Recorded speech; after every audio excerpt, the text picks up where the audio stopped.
In many ways, The Killers is exactly what you would expect from a David Fincher movie centered on a higher station, a detail-rich procedural about what a hitman is forced to do as his calculated world implodes. And by telling this story of a deadly perfectionist who repeats perhaps like forbid empathy to keep himself centered, Fincher leans into his reputation as a precise, almost obsessive filmmaker. The Killer may be based on a graphic novel by Alexis Matz Nolent, but it feels like Fincher's most personal film to date.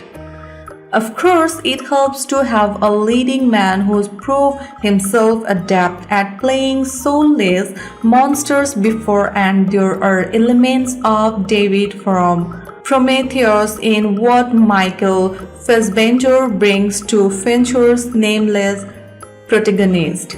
The Killer opens with a lengthy voiceover scenes as we watch these sessions on a multi-day stakeout in Paris. He keeps an eye on the café below, dips out to McDonald's for protein, and listens to the Smith on repeat. About a dozen songs from the landmark band give the film an incredible soundtrack and add to this deadpan humor. But he generally tries to blend in. Nothing that he picked his discusses as a German tourist became most France's people avoid German tourists. In this character-defining prologue, Fincher and writer Andrew Kevin Walker said the piece, "The nothing is rushed.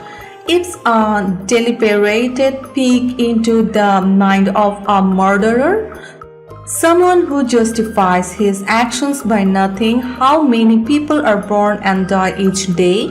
Anything he does is just a drop in a massive bucket." After a few days in Paris, the killer's target finally appears in the penthouse across the street, and then something happens that never has happened to this film's hero. He misses hitting an innocent bystander instead of the intended victim. He immediately knows what this means and races home to the Dominican Republic to find his partner clinging to life. The cleanup crew has already come for both of them.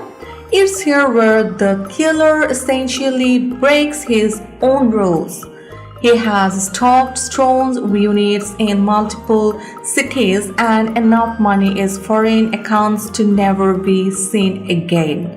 He could run, but the man who has told himself never to improvise and always to keep things from getting personal goes into other direction, trying to burn those who came into house and those who hired them.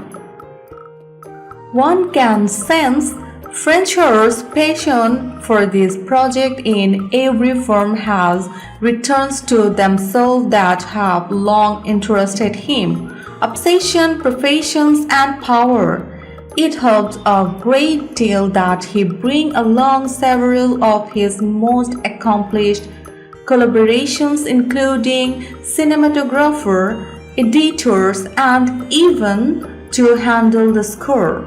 On a technical level, The Killer hums like few films of its type in recent years, just because of the pedigree of the team behind it.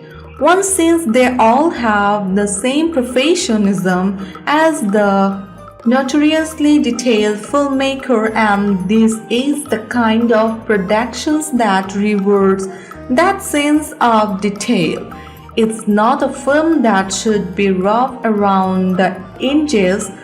It's success because it's as finely